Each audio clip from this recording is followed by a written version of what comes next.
ಸನಾತನ ಸೇವಾ ಸಂಘ ನಮ್ಮ ಸಂಸ್ಥೆ 5ನೇ ತಾರೀಕು ಮೇ 5ನೇ ತಾರೀಕು ಒಂದು ಪ್ರತಿಭಟನಾ ರ್ಯಾಲಿಯನ್ನು ಹಮ್ಮಿಕೊಂಡಿದ್ದೀವಿ. ನಮ್ಮ ಜೊತೆ ಹಲವಾರು ಸಂಘ ಸಂಸ್ಥೆಗಳ ಪದಾಧಿಕಾರಿಗಳೆಲ್ಲ ಇಲ್ಲಿ ಇದ್ದಾರೆ. ಸೊ ಎಲ್ಲ ಜೊತೆಗೆ ಕೂಡಿ ಆವತ್ತಿನ ದಿವಸ ಒಂದು ರ್ಯಾಲಿನ ಹಮ್ಮಿಕೊಂಡು ನಮ್ಮನ್ನಾಗಿ ಹೋದಂತಹ 27 ಮಂದಿಗೆ ನಾವು ಶ್ರದ್ಧಾಂಜಲಿಯನ್ನು ಅರ್ಪಿಸ್ತಿದ್ದೀವಿ. ದಯವಿಟ್ಟು ಚಿಂತಾಮಣಿ ನಾಗರಿಕರು ಜಾತಿ, ಮತ, ಧರ್ಮ ಅದನ್ನೆಲ್ಲ ಬದಿಗಿಟ್ಟು ಎಲ್ಲರೂ ನಮ್ಮ ಈ ಒಂದು ಪ್ರತಿಭಟನಾ ರ್ಯಾಲಿಯನ್ನು ಸೇರಿ, ಇದೊಂದು ರೀತಿ ಬೇರೆ ಏನು ಮಾಡೋಕ್ಕಾಗೋದಿಲ್ಲ. ನಾವು ಹೋಗ್ಬಿಟ್ಟು ಈ ಯುದ್ಧ ಭೂಮಿಯಲ್ಲಿ ಯುದ್ಧ ಮಾಡೋದಕ್ಕೂ ಆಗೋದಿಲ್ಲ, ಮಾಡೋದಕ್ಕೆ ನಮಗೆ ಕೆಪಾಸಿಟಿಯೂ ಇಲ್ಲ. ಅಟ್ಲೀಸ್ಟ್ ಆವತ್ತಿನ ದಿವಸ ಚಿಂತಾಮಣಿ ನಾಗರಿಕರು ಎಲ್ಲರೂ ಒಟ್ಟುಗೂಡಿ ಈ ಒಂದು ರ್ಯಾಲಿಯಲ್ಲಿ ನೀವೆಲ್ಲ ಸೇರಿ ಇದೊಂದು ಏನಂತೀರಾ, ನೀವು ಎಷ್ಟು ಜನ ನೀವು ಸೇರ್ತಿರೋ ಅಷ್ಟು ನಾವು ಈಗಾಗಿರುವಂಥ ದುರ್ಘಟನೆಯನ್ನು ನಾವು ಖಂಡಿಸ್ತಾ ಇದ್ದೀವಿ ಅಂತ ತೋರಿಸ್ಕೊಳ್ಳೋಕ್ಕಾಗ್ತದೆ. ಬನ್ನಿ ಎಂದು ಹಾಗೆ ನಮ್ಮ ಜೋಡಿ ಇವತ್ತು ಪತ್ರಿಕಾ ಗೋಷ್ಠಿಯಲ್ಲಿ ಇರುವಂತಹ ಮುಖಂಡರು ಅವ್ರ ಬಗ್ಗೆ ಅವರು ಪರಿಚಯ ಮಾಡಿಕೊಂಡು ಅವರು ಎರಡನೇ ಮಾತಾಡ್ತಾರೆ. ಜೈ ಹಿಂದ್. ಜಿಲ್ಲಾ ಸಂಚಾಲಕರಾಗಿದ್ದೆ. ಈಗ ಭಾರತೀಯ ಕಿಸಾನ್ ಸಂಘದಲ್ಲಿ ಜಿಲ್ಲಾ ಪ್ರಮುಖನಾಗಿದ್ದೀನಿ. ಈ ತಮಗೆಲ್ಲ ಗೊತ್ತಿರೋ ಹಾಗೆ ಏಪ್ರಿಲ್ 22ನೇ ತಾರೀಕು ಪೆಹಲ್ಗಾಮ್, ಜಮ್ಮು ಮತ್ತು ಕಾಶ್ಮೀರದ ಪೆಹಲ್ಗಾಮಲ್ಲಿ ನಡೆದಿರ್ತಕ್ಕಂಥ ಒಂದು ಮಾರಣ ಹೋಮ, 26 ಜನ ಮುಗ್ಧರನ್ನು ಅವರು ಕುಟುಂಬದ ಸಮೇತರಾಗಿ ಹೋಗಿದ್ದರು. ಆ ಕುಟುಂಬದ ಮಾತೆಯನ್ನು ಬೇರ್ಪಡಿಸಿ ಪುರುಷರನ್ನು ಅವರು ಕಗ್ಗೊಲೆಗೊಳಿಸಿದರು. ಅದರಲ್ಲಿ ಕೇವಲ ಹಿಂದೂಗಳನ್ನು ಮಾತ್ರ ಗುರುತಿಸಿ ಅವರು ಕಗ್ಗೊಲೆಗೊಂಡರು.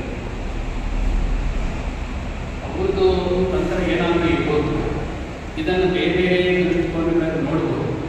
ಆದರೆ ಭಾರತಕ್ಕೆ ಇದು ಮೊದಲನೇದಲ್ಲ. ಈಗಾಗಲೇ ಸಾಕಷ್ಟು ಪಾಕಿಸ್ತಾನ ಪ್ರೇರಿತ ಈ ಒಂದು ಉಗ್ರವಾದದಿಂದ ನಾವು ನಲಗಿದ್ದೀವಿ.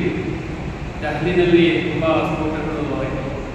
ಆಮೇಲೆ ಮುಂಬೈಯಲ್ಲಿ 26 ತಿಂಗಳಲ್ಲಿ ಮುಂಬೈಯಲ್ಲಿ ತಾಜ್ ಹೋಟೆಲ್ ಮೇಲೆ ಒಂದು 10 ಜನ ಉಗ್ರವಾದಿಗಳು ಬಂದು 162 ಜನ ಸಿಕ್ಕಿತು. ಬಾಬ್ರಿ ಮಸೀದಿ ಬೀಳಿಸಿದಾಗ 1993ರಲ್ಲಿ ಮಾರ್ಚ್ ತಿಂಗಳಲ್ಲಿ ಮುಂಬೈಯಲ್ಲಿ ಸುಮಾರು 9 ಕಡೆ ಬಾಂಬ್ ಸ್ಫೋಟಗಳು ಉಂಟಾಗಿ ಸುಮಾರು 80 ಜನ ಸತ್ತಿದ್ದರು ಮತ್ತು 160 ಜನ ಗಾಯಗೊಂಡಿದ್ದರು. ನಮಗೆಲ್ಲ ನೆನಪಿದೆ ಈ ಘಟನೆಗಳು. ಭಾರತವನ್ನು ದುರ್ಬಲ ಮಾಡಬೇಕು, ಭಾರತವನ್ನು ನಾಶ ಮಾಡಬೇಕು, ಇದನ್ನು ಇನ್ನೊಂದು ಜಾಗವನ್ನು ಇಸ್ಲಾಂ ಮಾಡಬೇಕು ಅಂತಕ್ಕಂಥ ಒಂದು ವಿಚಾರವನ್ನು ಇಟ್ಕೊಂಡು ಇದು ನಿರಂತರವಾಗಿ ನಡೀತಾ ಇದೆ. ಜೊತೆಗೆ ಭಾರತದ ಹಿಂದೂಗಳಲ್ಲೂ ಕೂಡ ಈ ಮುಗ್ಧತೆ ಮತ್ತು ಹಿಂದೂಗಳಲ್ಲಿರುವಂಥ ಅನೈಕ್ಯತೆ ಮುಖ್ಯವಾಗಿ ನಾವು ಇತಿಹಾಸದಿಂದ ಪಾಠ ಕಲಿತಿಲ್ಲ. ಇತಿಹಾಸದಿಂದ ಪಾಠ ಕಲಿದೇ ಇರೋದ್ರಿಂದ ನಮ್ಮಲ್ಲಿ ಜಾತಿ ವ್ಯವಸ್ಥೆಗಳು, ಅಸ್ಪೃಶ್ಯತೆ ಮುಂತಾದ ಆಂತರಿಕ ಸಮಸ್ಯೆಗಳಿಂದ ಹಿಂದೂ ಸಮಾಜ ನಲಗಿ ಹೋಯಿತು. ಕಳೆದ 75 ವರ್ಷಗಳ ಸ್ವಾತಂತ್ರ್ಯ ನಂತರವೂ ಕೂಡ ನಾವು ಒಂದು ಸಮಾಜವಾಗಿ ಎತ್ತಿಲಕ್ಕಾಗಲಿಲ್ಲ. ನಮ್ಮ ಆಡಳಿತಗಾರರು ನಮ್ಮನ್ನು ಸದಾಕಾಲ ನಮ್ಮನ್ನು ವಿಭಜನೆ ಮಾಡ್ತಕ್ಕಂಥದ್ದು, ಹಿಂದೂ ಸಮಾಜವನ್ನು ದುರ್ಬಲಗೊಳಿಸುವಂಥ ಕೆಲಸವನ್ನೇ ಮಾಡ್ತಾ ಬಂದರು. ಹೀಗಾಗಿ ಇಂಗ್ಲೀಷರು ಏನು ಡಿವೈಡೆಡ್ ರೂಲ್ ಪಾಲಿಸಿ ಮೂಲಕ ಭಾರತವನ್ನು ಸುಮಾರು 200 ವರ್ಷಗಳ ಕಾಲ ಆಳಿದರು, ಅದೇ ತತ್ವ ಸಿದ್ಧಾಂತಗಳನ್ನು ನಮ್ಮ ಭಾರತದಲ್ಲಿ ಕಳೆದ 75 ವರ್ಷಗಳಲ್ಲಿ ಸೆಕ್ಯುಲರಿಸಂ ಹೆಸರಲ್ಲಿ ಸುಡೋ ಸೆಕ್ಯುಲರಿಸಂ ಆಚರಣೆಗಳ ಮೂಲಕ ಅದನ್ನು ಮುಂದುವರಿಸಿಕೊಂಡು ಬಂದರು. ಅದರ ಫಲ ಏನಾಯಿತು, ಹಿಂದೂ ಸಮಾಜದಲ್ಲಿ ಒಂದು ಏಕೀಭಾವನೆ, ಒಗ್ಗಟ್ಟು, ನಾವೆಲ್ಲ ಒಂದು ಸಮಾಜ, ನಾವೊಂದು ದೇಶ, ನಮಗೆಲ್ಲರಿಗೂ ಕೂಡ ಒಂದು ಗುರುತಿದೆ. ಆ ಗುರುತು ಏನಪ್ಪ ಅಂದರೆ ನಾವೆಲ್ಲ ಹಿಂದೂಗಳು, ಈ ದೇಶದ ಮೂಲ ನಿವಾಸಿಗಳು, ನಾವು ಈ ದೇಶಕ್ಕೆ ನಾವೇ ವಾರಸದಾರರು ಅಂತಕ್ಕಂಥ ವಿಚಾರ ಈಗಲೂ ಕೂಡ ಜಾಗೃತಿ ಆಗಿಲ್ಲ, ಮರೆತು ಹೋಗಿದೆ. ಹಾಗಾಗಿ ಈ ಒಂದು ಸಭೆಯಲ್ಲಿ ನಾವೇನು 5ನೇ ತಾರೀಕು ನಾವು ಸೇರ್ತೀವಿ, ಇದಕ್ಕೆ 2 ಆಯಾಮಗಳು. ಮೊದಲನೇದು ಜಮ್ಮು ಕಾಶ್ಮೀರದಲ್ಲಿ ಆಗಿರ್ತಕ್ಕಂಥ ಈ ನರಭೇದವನ್ನು ಖಂಡಿಸುವಂಥದ್ದು, ಹಾಗೆ ಕೇಂದ್ರ ಸರ್ಕಾರಕ್ಕೆ ಆಗ್ರಹ ಮಾಡುವಂಥದ್ದು. ಇದಕ್ಕೆ ಪ್ರತೀಕಾರವನ್ನು ನಾವು ತೀರಿಸಬೇಕು. ಪ್ರತೀಕಾರವನ್ನು ತೀರಿಸಿದರೆ ಮಾತ್ರ ಆ ಶತ್ರುಗಳ ಮನಸ್ಸಿನಲ್ಲಿ ಭಯ ಇರುತ್ತೆ. ಇಲ್ಲದೆ ಹೋದರೆ ಅವರು ಬಹಿರಂಗವಾಗಿ ಯಾಕೆ ಬೇಕಾದರೂ ನಮ್ಮನ್ನು ಕೊಲ್ತಾರೆ ಅಂತಕ್ಕಂಥದ್ದು. ಎರಡನೇದು, ಸ್ವತಃ ಹಿಂದೂ ಸಮಾಜಕ್ಕೆ ಇದೊಂದು ಸವಾಲು. ನಾವು ಈಗಲೂ ಜಾಗೃತಿಗೊಳ್ಳದೆ ಹೋದರೆ ಇಂಥ ಸಂದರ್ಭದಲ್ಲೂ ಕೂಡ ನಾವು ಮೈಮರೆತರೆ ಬಹುಶಃ ನಮ್ಮ ನಾಶಕ್ಕೆ ನಾವೇ ಕಾರಣರಾಗ್ತೀವಿ, ನಮ್ಮ ತಲೆ ಮೇಲೆ ನಾವೇ ಬೆಳೆ ಹಾಕೊಳ್ತೇವೆ. ಆದ್ದರಿಂದ ನಮ್ಮ ಹಿಂದೂ ಸಮಾಜದಲ್ಲಿ ಈಗಿರ್ತಕ್ಕಂಥ ಆಂತರಿಕ ಸಮಸ್ಯೆಗಳು, ಈ ಜಾತೀಯತೆ, ಈ ಅಸ್ಪೃಶ್ಯತೆ, ಇವೆಲ್ಲ ಮೊಟ್ಟ ಮೊದಲು ನಾವು ಬಿಡಬೇಕು. ಅವು ಬಿಟ್ಟ ಮೇಲೆ ನಮ್ಮ ಸಮಾಜಕ್ಕೆ ಒಂದು ಶಕ್ತಿ ಬರುತ್ತೆ.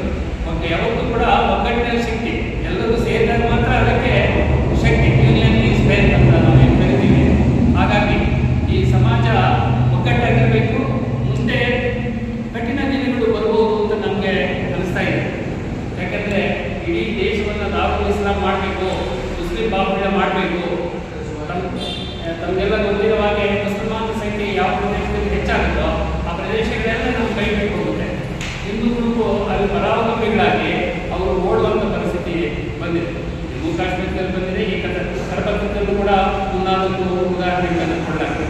ಆದ್ದರಿಂದ ಅದರ ವಿರುದ್ಧವಾಗಿ ಅನ್ನೋದಕ್ಕಿಂತ ನಮ್ಮ ಪರವಾಗಿ, ಹಿಂದೂಗಳ ಪರವಾಗಿ, ಹಿಂದೂ ಸಮಾಜದ ಪರವಾಗಿ, ಹಿಂದೂ ಧರ್ಮದ ಪರವಾಗಿ ನಾವು ಎಚ್ಚೆತ್ತುಕೊಳ್ಬೇಕು. ಎಚ್ಚೆತ್ತುಕೊಳ್ಳದೆ ಹೋದರೆ ನಾವು ನಾಶ ಹೊಂದ್ತೇವೆ ಎಂತಕ್ಕಂಥ 2 ಆಯಾಮಗಳನ್ನು ಇಟ್ಕೊಂಡು ದಿನಾಂಕ 5ನೇ ತಾರೀಕು ಸೇರಬೇಕು. ಮತ್ತು ದೊಡ್ಡ ಸಂಖ್ಯೆಯಲ್ಲಿ ಸೇರಿದರೆ ಬಹುಶಃ ಅಷ್ಟರ ಮಟ್ಟಿಗೆ ನಾವು ಜಾಗೃತರಾಗ್ತೀವಿ. ಹಿಂದೆ ನಮ್ಮ ವೀರ ಸಾವರ್ಕರ್ ಅಂತ ರಾಷ್ಟ್ರೀಯ ನಾಯಕರು ಹೇಳಿದರು, ನಮ್ಮ ಸ್ವಾತಂತ್ರ್ಯ ಸುಮ್ಮನೆ ನಮ್ಗೆ ಉಳಿಯೋದಿಲ್ಲ, ಅದಕ್ಕೆ ನಿರಂತರ ಜಾಗೃತರಾಗಿರಬೇಕು. ನಿರಂತರ ಜಾಗೃತಿಯಿಂದಲೇ ನಮ್ಮ ಸ್ವಾತಂತ್ರ್ಯ ಉಳಿಯುತ್ತೆ. ಇಲ್ಲದೆ ಹೋದರೆ ಈ ಸ್ವಾತಂತ್ರ್ಯ ಯಾವಾಗ ಬೇಕಾದರೂ ಹೋಗುದು. ಇದು ಧಾರ್ಮಿಕ ಸ್ವಾತಂತ್ರ್ಯನೂ ಹೌದು. ಈಗ ನಮ್ಮ ಬಾಲಗಂಗಾಧರ ತಿಲಕದ ಕಾಲದಲ್ಲಿ ನಮಗೆ ಹೇಳ್ತಾ ಇದ್ರು,